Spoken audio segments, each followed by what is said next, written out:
Bonjour, je suis Clotilde et vous écoutez Expat et compagnie, un podcast qui raconte la vie de personnes ayant fait le choix de quitter leur pays d'origine pour s'envoler aux quatre coins du monde vers de nouvelles aventures.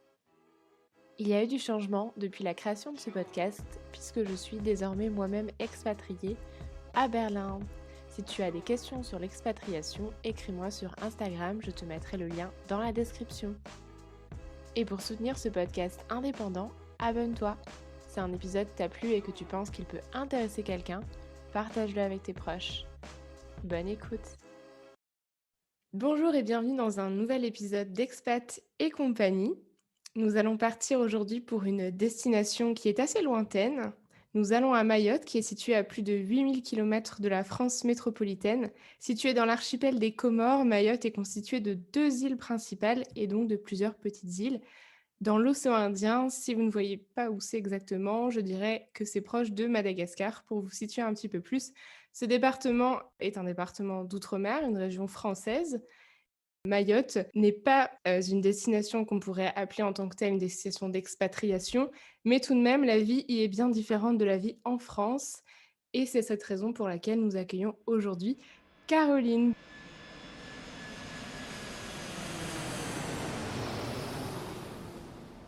Bonjour Caroline, Bonjour Clotilde, bienvenue dans Expat et compagnie. merci. Je suis ravie de t'accueillir aujourd'hui avec nous et je vais te demander de te présenter à nos auditeurs dans un premier temps, s'il te plaît. Je m'appelle Caroline, j'ai 43 ans. Je suis née en région parisienne dans le 95 plus précisément. Mon histoire avec le voyage, j'ai plutôt beaucoup voyagé depuis que je suis toute petite. Mes parents avaient à cœur de nous faire découvrir à ma sœur et à moi beaucoup les régions françaises, mais aussi les pays européens. Donc on est allé notamment en Espagne, au Portugal, et moi je suis d'origine autrichienne, donc on a aussi visité l'Autriche, l'Allemagne. Par manque de moyens, on partait pas plus loin que l'Europe, mais c'était déjà pas mal. Ensuite, plus tard, à l'adolescence, ils m'ont envoyé en séjour linguistique. Donc, je suis allée 2 années de suite sur des périodes de 3 semaines en Angleterre pour apprendre l'anglais. Et du coup, je pense que tous ces voyages m'ont donné envie de découvrir et d'aller plus loin. Et du coup, dès que j'ai été en mesure de travailler, de gagner mon propre argent, j'ai commencé à voyager et à découvrir des destinations plus lointaines. Et aujourd'hui, donc avec mon mari et ma fille, on a décidé de tenter l'aventure. Ça fait maintenant un moment pour aller, comme tu l'as dit, à Mayotte. Et au-delà de ces voyages, est-ce que tu avais déjà vécu dans un autre pays que la France? Alors, pas du tout. Je ne m'étais, ni moi, ni mon mari, on ne s'était jamais installé ailleurs que en France. Alors, après, on a pas mal bougé, mais on est toujours resté en France, en métropole. Et alors, comment vous est venue l'idée? Comment vous avez eu le déclic pour tout quitter et partir vous installer à Mayotte? Alors en fait, mon mari est fonctionnaire, du coup, il a la possibilité de demander des mutations dans le cadre de son travail. En décembre 2016, il a un ami qui s'était installé, un ami et collègue de travail qui s'est installé à Mayotte et qui était de passage, qui est venu nous voir et qui nous a dit, qui nous a raconté un peu. Donc nous, on était assez curieux, on l'a pas mal questionné, et qui nous a dit, mais pourquoi vous viendriez pas? On s'est renseigné, enfin on a regardé un peu comme ça. Moi, ce qui était primordial pour moi, c'est que je puisse avoir une école privée pour ma fille parce que je voulais qu'elle ait un cadre et que pour son éducation, voilà, ça y ait quand même le même niveau, au moins un niveau qui s'en rapproche qu'en métropole. Donc j'ai pris mon téléphone, j'ai regardé et j'ai dit, ah bah c'est bon, il y a des écoles privées. Et j'ai dit à mon mari, bah vas-y, fais ta demande. Donc, il est retourné au travail le lendemain et il a fait sa demande pour qu'on parte à Mayotte. Alors après, il y a des procédures, hein, des process qui ont fait qu'il a fallu qu'on attende plusieurs mois avant d'avoir une réponse. Que la première réponse qu'on nous a donnée, c'était non. Alors non, pas parce qu'il n'y avait pas de place hein, et tout le monde ne peut pas partir en même temps. Et puis au final, 3 semaines après, on nous a appelés pour nous dire qu'on partait dans 3 mois. Donc ça a été un peu un rebondissement, Et des tumultes et puis surtout une nécessité de s'adapter quand même à ces changements assez vite. donc 3 mois pour Oui, s'organiser, pour partir, sachant que ton exigence première était, l'éducation de ta fille. C'est intéressant ce que voilà. tu dis. Quel genre de clichés tu pouvais avoir sur Mayotte avant d'y aller? Alors, moi, j'avais bien conscience parce que la plupart des gens connaissent pas Mayotte, savent pas où c'est pour ça que tu l'as précisé dans ta présentation, c'est très bien. Savent pas que c'est un département français, au même titre que la Réunion, que la Martinique, que la Guadeloupe, voilà, ils connaissent pas du tout. Mais moi, j'avais bien conscience avant de partir que ce serait très différent des autres DOM, à savoir que Mayotte, c'est l'Afrique. En tout cas, moi, quand je pensais Afrique, c'était pauvreté, pauvreté dans tout, en termes de revenus, en termes d'éducation, en termes de... Voilà, et du coup, comme j'avais ça en tête, je voulais vraiment que ma fille puisse continuer à suivre son rythme et sa scolarité de manière la plus sérieuse possible, on va dire. Et alors aujourd'hui que tu vis à Mayotte, depuis plusieurs années, Mm. est-ce que tu t'y sens, complètement en sécurité? Alors, au niveau de la sécurité, c'est assez ambivalent, c'est très par période. Au quotidien, euh, il faut quand même savoir s'adapter. Alors, s'adapter déjà, moi, ma fille, comme j'en parlais tout à l'heure, elle a 13 ans maintenant, donc elle est en pleine adolescence. Euh, Clairement, aujourd'hui, je ne peux pas lui donner la même autonomie et la même liberté que si on était en métropole. Ces déplacements toutes seules sont très limités parce que effectivement, on a de l'insécurité au quotidien en termes, je veux parler d'agressions, voilà, qui peuvent se produire, oui, dans la rue. Il y a aussi de l'insécurité au début quand on est arrivé. Enfin, là, ça fait 4 ans qu'on y est maintenant. Sur une période de 4 ans, il y a eu 2 ans où mon mari a travaillé la nuit et je lui ai demandé d'arrêter parce que la nuit, rester toute seule, ça me posait problème en termes de sécurité. À côté de ça, je fais du sport, donc je sors beaucoup seule ou avec des amis pour marcher, pour courir, pour faire du vélo. Ça ne m'empêche pas non plus. C'est pas au point où je suis obligée de rester enfermée chez moi et de ne sortir que si je suis accompagnée. Non, on n'en est quand même pas réduit à ça. Mais il faut apprendre à vivre avec ce côté insécurité et savoir s'y adapter. Il y a des choses à faire et à ne pas faire seule.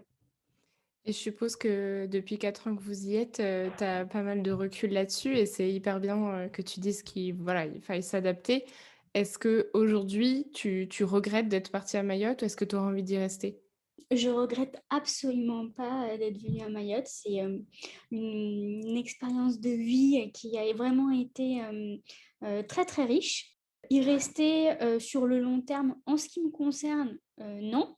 Après, c'est pas parce que on peut pas y vivre, hein, clairement, voilà, tout dépend du niveau d'adaptation de chacun. Je trouve que personnellement, au bout d'un moment, quand on a fait comme nous 4 ans, on peut être un peu fatigué par le quotidien parce que, par exemple, là, on sort d'une grosse période où on a eu des coupures d'eau au quotidien. Donc ça, par exemple, quand on a l'habitude et qu'on vient d'un pays riche où on ne sait pas ce que c'est que d'avoir des coupures d'eau, bah, ça devient usant de partir faire son sport et rentrer le soir et bing, on a oublié ou on savait pas, ils nous ont pas prévenu qu'il y aurait pas d'eau ce soir, bah, on rentre, on n'a pas l'eau qui coule à flot pour prendre la douche.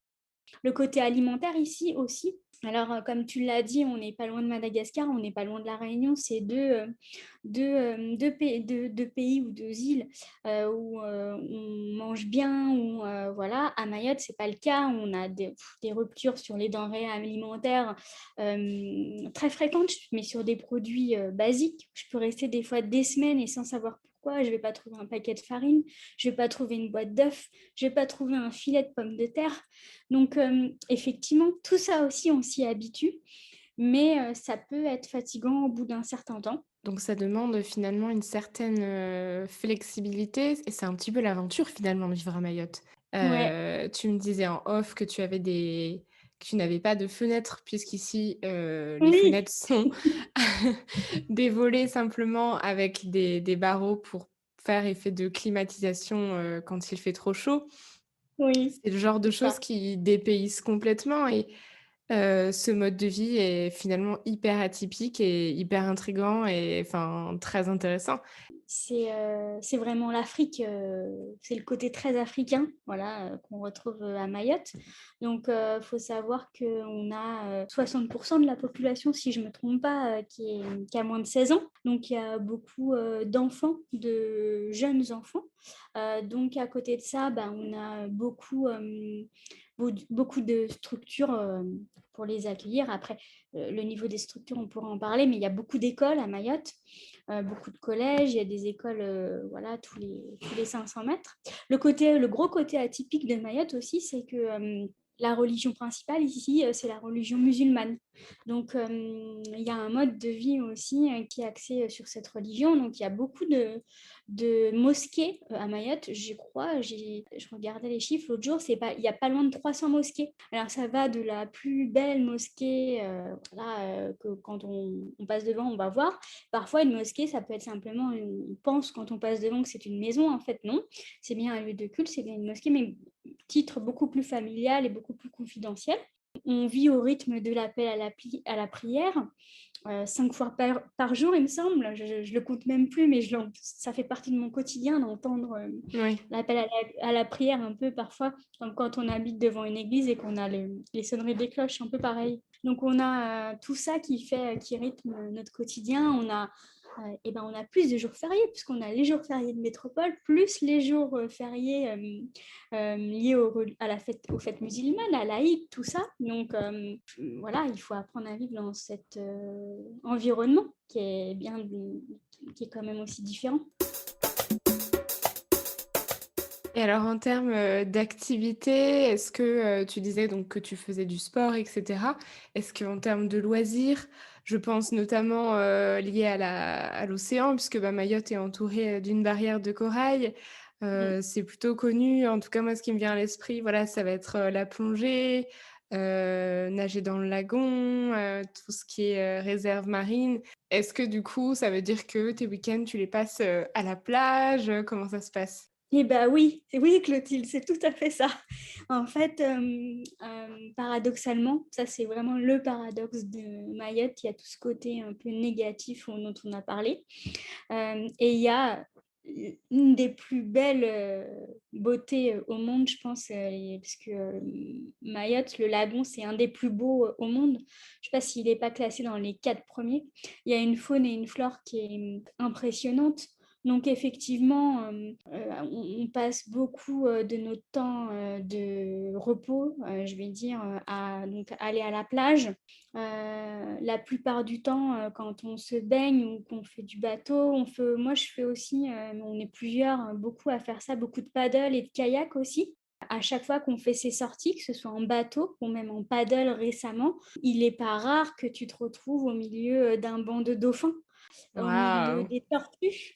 Enfin, jusqu'ici, moi, avant de venir à Mayotte, j'avais jamais eu l'occasion d'en voir autant, de les approcher aussi près. Ça, c'est vraiment une chance, et aussi bien pour les adultes que pour les enfants, mais d'évoluer dans un tel environnement. Il n'y a pas longtemps, j'ai fait une rando aussi parce que au-delà du lagon, il y a aussi de quoi faire pour les amateurs de rando. Donc, on a fait une rando sur les crêtes de Sazilay. Et donc, c'est une rando sur les plages, en fait, dans le sud, à Mayotte. Et là, en se promenant, on a traversé une plage et hop, on a vu une émergence. Donc, c'est trop mignon de voir tous ces petits bébés tortues là qui sortent du sable pour regagner la mer. Et c'est des spectacles Unique au là, monde, quoi. C'est uniques au merveilleux monde. d'avoir pu vivre ça. Ouais, Ah, et je puis, t'envie. qui dit tortue, voilà, dit aussi braconnage à côté, hein. Donc, on prévient les gardes et quand tu préviens et que tu peux assister à la ponte des tortues. Donc ça se fait de nuit. On attend que la tortue soit installée. Une fois que le garde il a vérifié que la tortue est installée et qu'elle est en train de pondre, là, il te fait approcher la tortue dans le noir, discrètement, sans bruit. et tu peux voir donc l'éclosion de la ponte, pardon, pas l'éclosion, mais la ponte de la tortue. Donc c'est très ça, c'est drôle, ça fait comme des balles de ping-pong qui tombent dans un trou.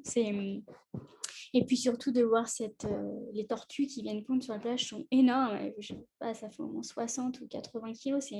C'est énorme, ces grosses tortues-là. Et ça aussi, c'est, voilà, euh, les dauphins, j'en parlais, voilà, mais on a vu aussi la baleine. Il y a des périodes, donc c'est plutôt août-septembre, les baleines. Ça tire un peu jusque sur octobre et elles viennent en fait pour se reproduire. Donc, et voilà, donc c'est pareil, on a eu l'occasion d'approcher la baleine, les raies mantas, il n'y a pas longtemps. À Mayotte, on aura vu des choses exceptionnelles, Oui, vraiment. j'entends ça. Ton mode de vie a dû bien changer par rapport à ton quotidien en région parisienne. C'est Quelles ça. sont les principales différences par rapport à ton mode de vie finalement? Et tu vois, c'est pour ça aussi que je regrette absolument pas cette expérience à Mayotte, parce que mon mode de vie à Paris, c'était, je pense, comme beaucoup d'entre nous, hein, un peu cliché, mais c'est quand même ça quand on vit à Paris, c'est métro, boulot, dodo, on a coutume de dire, mais c'est quand même ça la plupart du temps. Même si quand on est à Paris et proche de Paris, ah bah c'est super, oui, on bénéficie euh, en temps normal de toute la culture, donc des musées, des expos, de cinéma, des cafés, de tout ça. Au final, on a un rythme, Paris, région parisienne, mais je pense dans quand même pas mal de grandes villes en France, qui a un rythme effréné, où on profite de rien. Alors que à Mayotte, clairement, on a beaucoup plus le temps de profiter et de vivre. Alors, très différemment parce qu'il n'y a pas de théâtre, il n'y a pas de cinéma, il y a très peu de magasins, donc très très peu de quoi faire du shopping, hein. Je pourrais me dire que faire du shopping, ça n'existe quasiment pas à Mayotte, hein. Il y a une boutique de grande enseigne de vêtements pour ados, doit y avoir une parfumerie, une marque de bijoux là, Fantasy haut de gamme qui vient de s'installer. Voilà, après, Ouais. ça va être des marchés, de l'échoppe, euh, mais il n'y Et a justement, pas de, il y a autre chose. il y a pas de centres commerciaux. Voilà, il n'y a pas de centres commerciaux. Pas de centres commerciaux, pas de Non. grosses marques installées. Donc finalement, ça profite peut-être au marché local, aux artistes locaux, aux artisans locaux, je suppose. Oui, bah tout à fait, parce que du coup, on consomme bah, ce qu'on trouve, ce qu'il y a et ce qu'on veut bien nous donner. Mais oui, tout à fait, c'est ça. Et en termes de coût de la vie, est-ce que pour se nourrir, est-ce que pour se loger, on est sur un niveau de vie assez élevé quand même ou pas tellement? Ah oui, ouais, si, si, si. Tout est très, très cher et même les produits locaux sont chers. C'est-à-dire que, par exemple, à Mayotte, on va cultiver du concombre, donc du concombre mahorais. Et ben, le kilo de concombre, elle va quand même, alors ça, oui, le concombre se vend au kilo à Mayotte, ça va quand même coûter 5 euros le kilo de concombre. Ah oui. Voilà, ouais, c'est quand même assez cher. Beaucoup de produits arrivent par avion ou par bateau. Tout ce qui est laitage et fromage, alors on en trouve moins qu'en métropole forcément, mais on trouve.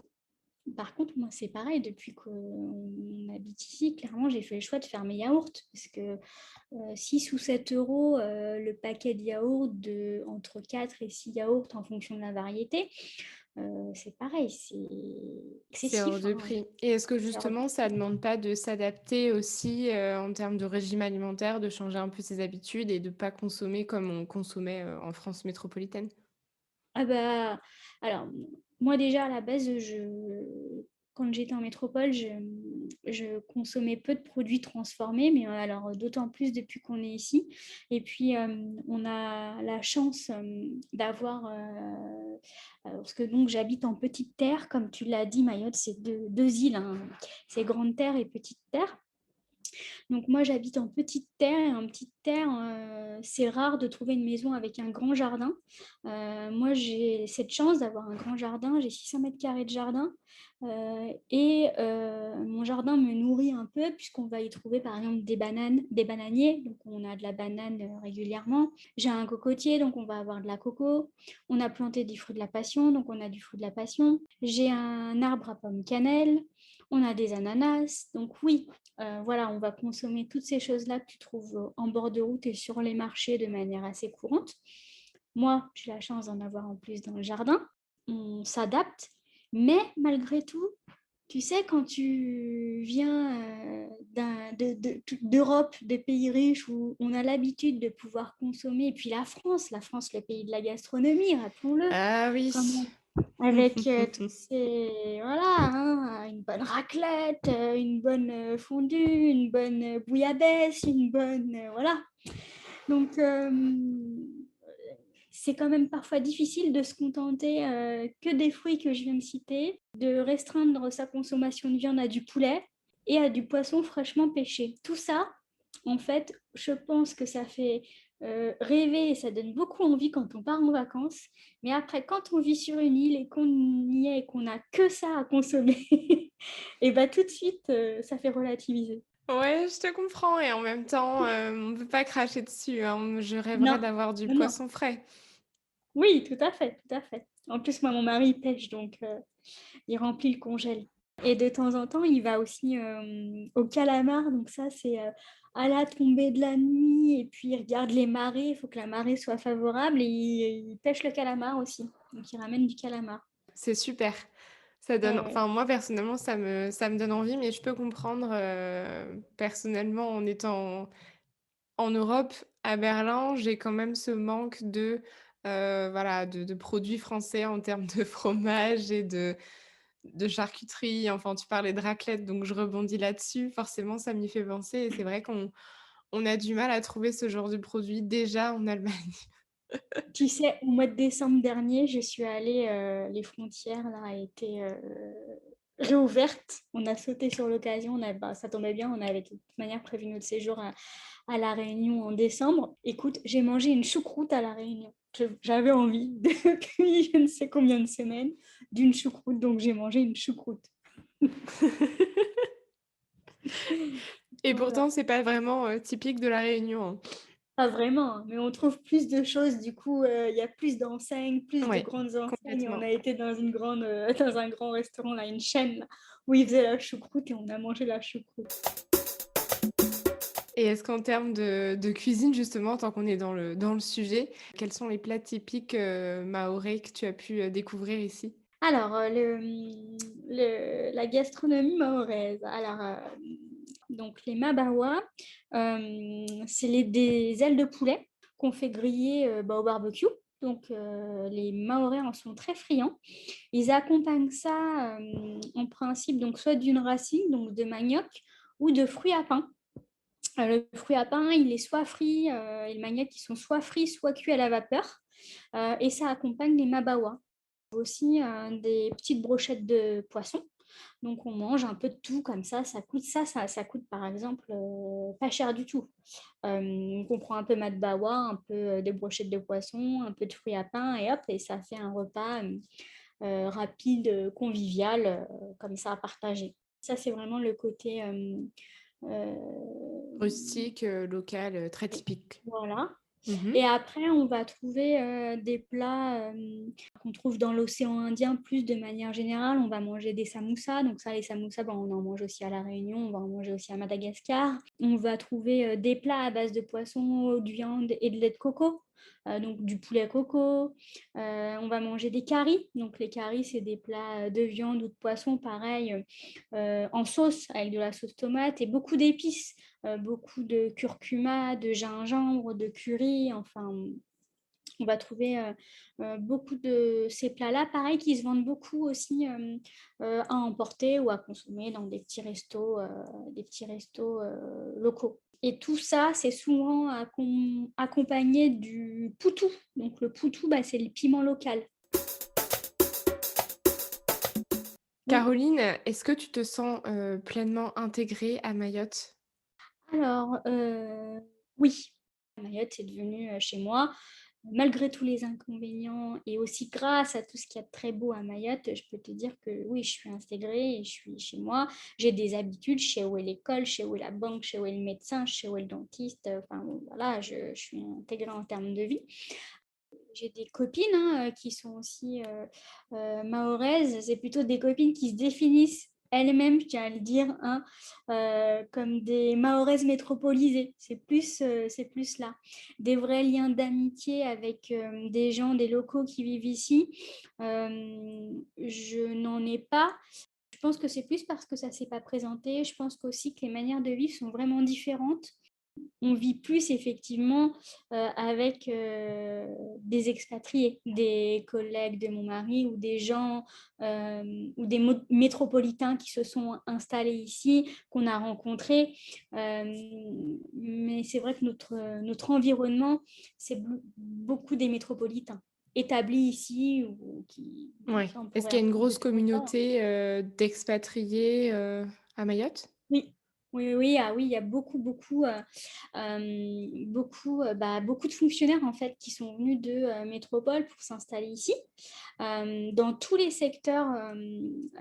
Donc ça peut être déjà au niveau éducation. Voilà, je t'ai dit, il y a beaucoup de la population est très jeune, il y a beaucoup d'écoles, donc il y a beaucoup de profs.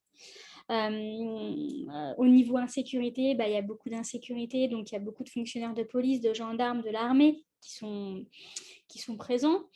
Au niveau du secteur médical, donc il y a le centre hospitalier de Mayotte qui est basé à Mamoudzou et on a une antenne ici à Dzaoudi en Petite Terre. Du coup, il y a beaucoup de médecins, d'infirmières, d'aides-soignants, même s'il y a une école de formation à Mayotte hein, pour infirmières, aides-soignants, etc., il y a quand même une grosse partie du secteur de santé qui est couvert par des gens qui viennent de la métropole. Et puis, alors, d'autant plus en ce moment, puisque là, je sais pas si tu avais noté ou pas, mais moi, je suis confinée avec le Covid. On est de nouveau confinés. On est fortement touché par le variant africain. Et donc, là, en ce moment, tu vois, il y a beaucoup de renforts dans le secteur médical qui viennent de la métropole. Donc, forcément, déjà, avec tous les secteurs que je viens de citer, ça a fait beaucoup Et puis, il y a le secteur du tourisme, peu développé. Le tourisme est peu développé à Mayotte, mais quand même, hein, il est existant.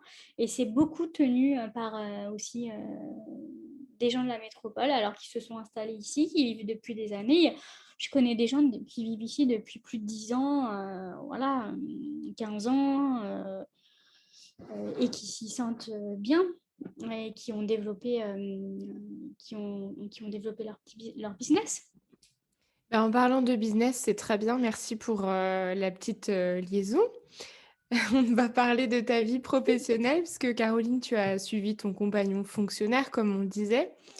Et Oui. alors qu'en est-il, de toi, débarquée à Mayotte, sans, travail, en suivant ton conjoint? Comment tu as réussi à t'épanouir professionnellement? Alors, donc, quand on a pris la décision, déjà on a pris la décision de partir rapidement. Ensuite est venue la question effectivement de ce que moi j'allais faire. Donc, on avait convenu tous les deux que déjà je resterais une certaine période sans travailler pour pouvoir m'occuper de ma fille, de l'école, du changement que ça allait être pour elle. Je ne sais pas si je l'ai dit, mais à Mayotte, il n'y a pas de périscolaire. Donc, il n'y a pas de cantine, il n'y a pas de garderie, il n'y a pas de centre aéré, tout ça. Alors, il y a dans certains coins de Mayotte, mais en tout cas, en petite terre, ça n'existait pas.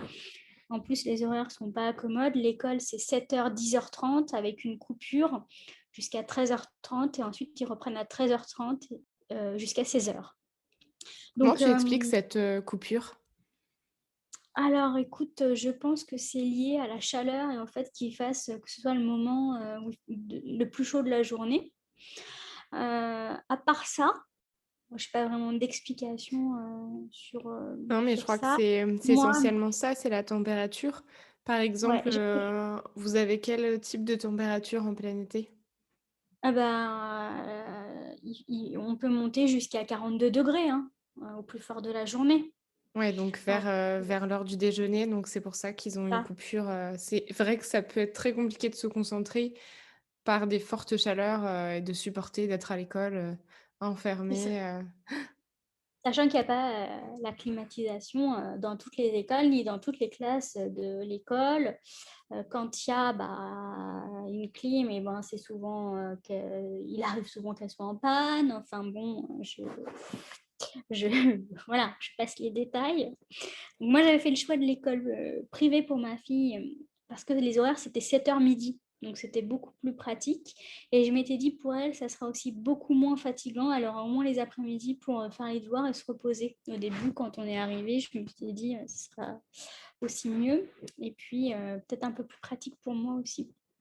Donc, quand on est arrivé, je te disais, je me suis occupée de la maison, de nous installer, de réceptionner le container, enfin tout ça, de faire en sorte qu'Athénaïs prenne un rythme de vie. Et puis très vite, au final, on a eu dans notre entourage des gens qui étaient très embêtés pour faire garder leurs enfants. Alors, j'ai commencé à dépanner à droite à gauche et au final, je me suis dit pourquoi pas en faire mon activité. Donc, en fait, ce que j'ai fait, c'est que j'ai rapidement créé une société de prestation de services et je me suis mis en société et j'ai facturé de la prestation dans laquelle la garde d'enfant est inclus. Sachant que le statut d'assistante maternelle à Mayotte n'existe pas, qu'il n'y a pas la page et les aides pour faire garder les enfants, etc., comme en métropole. Donc, je ne suis pas passée par le système qu'on connaît en métropole. Donc j'ai créé ma société, je fais des contrats. En fait, vraiment, je fonctionne comme une société. Je fais des contrats aux parents qui signent et je fais des factures tous les mois. Ils reçoivent leur petite facture de garde d'enfants. Pour me professionnaliser et puis aussi pour apprendre de ce nouveau métier qui n'était pas le mien, j'ai passé un CAP petite enfance en candidat libre à Mayotte. Et là, actuellement, j'ai entamé une procédure, une démarche de VAE pour obtenir le statut, pour obtenir le diplôme d'État d'auxiliaire de puériculture et pouvoir travailler dans d'autres structures, parce qu'avec le CAP Petite Enfance, on peut travailler en tant qu'assistante maternelle, on peut travailler en crèche, mais par exemple, on ne peut pas travailler en hôpital. Et donc, j'aimerais pouvoir prendre peut-être cette voie-là. Est-ce que cette activité, c'était finalement une parenthèse dans ta vie professionnelle? Puisque je ne sais pas si on l'a dit, mais en tout cas, avant tu ne faisais pas ce métier-là, tu étais manager et tu Oui, gérais les relations, clients. Donc, oui, c'est ça. tu avais des horaires, tu prenais beaucoup de transport et Oui, est-ce que cette, reconversion professionnelle permise par, cette «expatriation» entre guillemets, oui. ça t'a, ça t'a révélé? Est-ce que tu penses que c'est quelque chose que tu fais simplement en étant à Mayotte et peut-être que tu arrêteras après ou c'est quelque chose que tu as envie de continuer par la suite?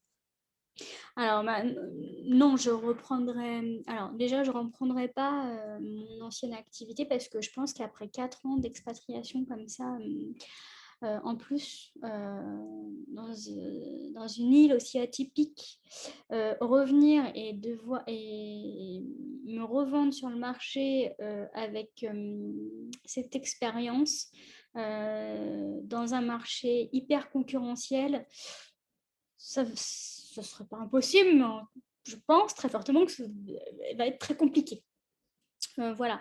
En plus, clairement, avec la vie que j'ai eue pendant 4 ans, j'ai plus non plus envie de me retrouver dans un bureau enfermée avec des objectifs de chiffres, avec une pression et un stress.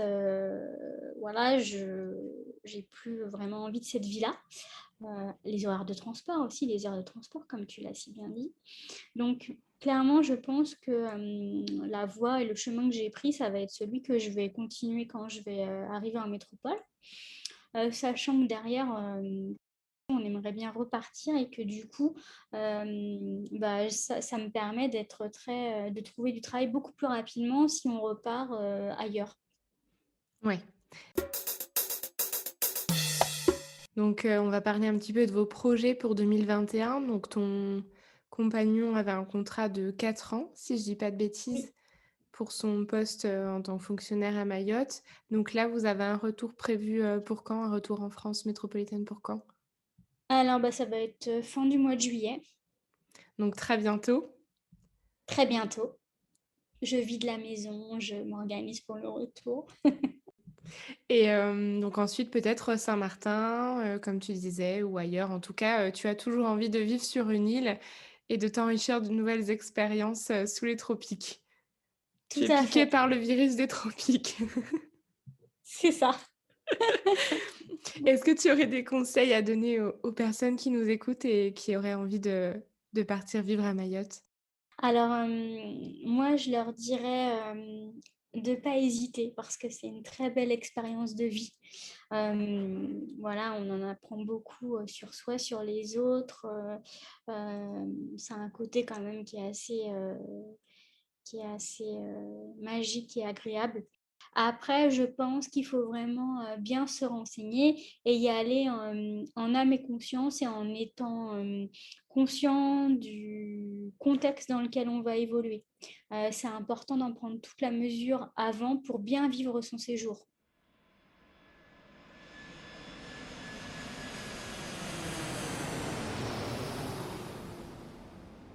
On va passer maintenant à la petite interview dans l'interview. Caroline, Oui. peux-tu nous dire, quel est ton endroit préféré dans le monde? Alors, mon endroit préféré dans le monde, pour l'instant, ça va rester l'île Rodrigue. C'est clairement notre coup de cœur à moi et à mon mari. Donc, l'île Rodrigue, c'est une île qui appartient à l'île Maurice. Donc, c'est à 30 minutes d'avion, à peu près, il me semble. Mais c'est le côté nature, sauvage de l'île Maurice. Tout le monde va à l'île Maurice, mais personne ne va à Rodrigue. Et ben, moi, je dirais que c'est tant mieux pour ceux qui y vont parce que c'est un endroit préservé, un sens de l'écologie qui est assez exceptionnel, avec des îlots sur lesquels on va trouver des variétés d'oiseaux. Sur l'île au coco, on va trouver des variétés d'oiseaux qu'on voit peut-être que très rarement ailleurs. On va avoir des tortues, pareil, différentes variétés de tortues qui sont... voilà, et puis les gens sont gentils, il y a pas d'insécurité, voilà, pas d'insécurité à Rodrigue, la prison. Il y a une prison, ouais, il y a une prison à Rodrigue, hein. Mais elle sert uniquement si on n'a pas payé ses taxes, ses impôts, quoi. Si on n'a pas payé ses impôts, on va en prison. Voilà à quoi sert la prison de Rodrigue. Donc, ouais, une qualité de vie là-bas que je n'ai vue nulle part ailleurs. Aller à Rodrigue. Et c'est vrai qu'on n'en a pas parlé, mais de par la situation, géographique de Mayotte, c'est vrai qu'on peut partir en vacances, en quelques minutes, si je puis dire, en Oui, moins d'une heure d'avion en tout cas, on peut aller à Madagascar, on peut aller en Afrique, on peut aller aux c'est ça. Seychelles, on peut aller à La Réunion, à l'île Maurice. Ça offre, d'autres Exactement. perspectives, de voyage finalement. Même si ça reste, très petit comme île, C'est mais ça. finalement C'est c'est tout assez l'avantage. ouvert. Mmh. Ouais, C'est assez ouvert sur cette partie du monde, de l'océan Indien. exactement. Et maintenant, donc je vais te demander quelle est ta meilleure découverte culinaire à Mayotte? C'est, alors je suis désolée, mais je vais en choisir 2, bah, mais tu vas voir pourquoi. C'est, le même ingrédient, c'est la glace à la citronnelle et le jus de citronnelle. Il y a un petit restaurant à Kanikeli dans le sud de Mayotte qui s'appelle La Citronnelle et qui fait tous ses plats à base de citronnelle.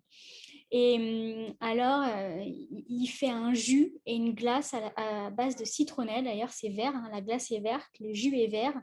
Dedans, il y a aussi du citron. Mais c'est juste exceptionnel.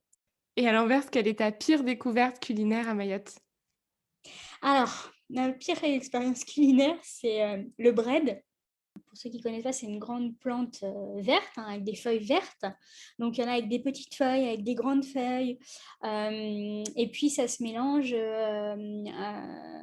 souvent avec de la viande ou du poisson dans des plats préparés, avec de la sauce coco. Enfin, on mange ça comme ça. Mais il y a une variété en particulier sur laquelle il y a des petites fleurs.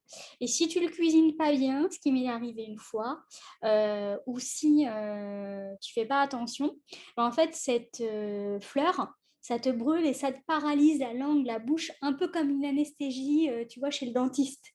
Donc, autant te dire que Sympathique. voilà, c'est pas très sympa, justement. Ouais, donc maintenant, on est prévenu. Attention aux petites fleurs sur les C'est breads. ça. Ne vous faites pas surprendre. Et on va terminer cette interview par une anecdote. As-tu une anecdote, à nous partager? Alors, bah, écoute, oui, parce que tiens, on n'en a pas parlé de ça justement. À Mayotte, on a des animaux qui se promènent de partout, tout le temps, dans des endroits inattendus. Tu vas du côté de l'aéroport, bah, dans l'aéroport, tu vas trouver un zébu, par exemple. Bah, c'est ce qui m'est arrivé une fois. Je me rendais à l'aéroport et qu'est-ce qu'on voit en plein hall de l'aéroport? Un gros zébu qui se promenait.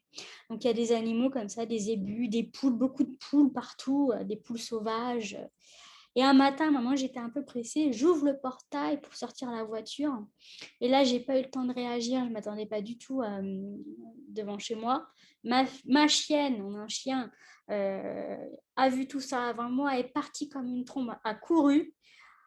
Devant chez nous, il y avait un troupeau de chèvres. Et bing, hop, un gros coup de tête, la chèvre dans le chien. Elle est partie en couinant, elle est retournée dans la maison.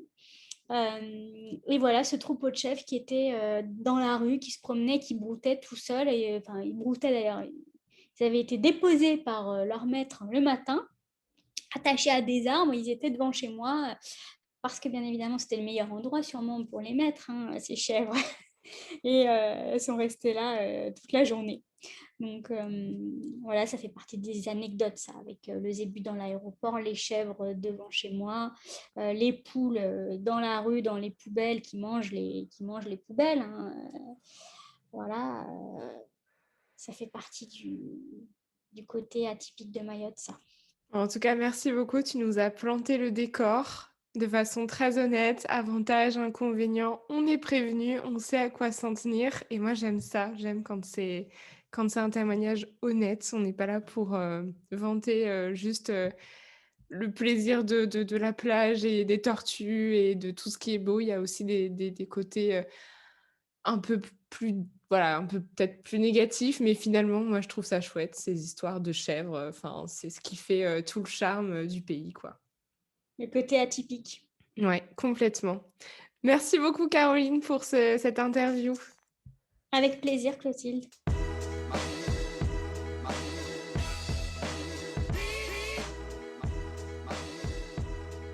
Vous venez d'écouter un épisode d'Expat et compagnie. Inspirez-vous et osez votre propre expérience de vie à l'étranger. Si cet épisode vous a plu, n'hésitez pas à le partager autour de vous. À bientôt!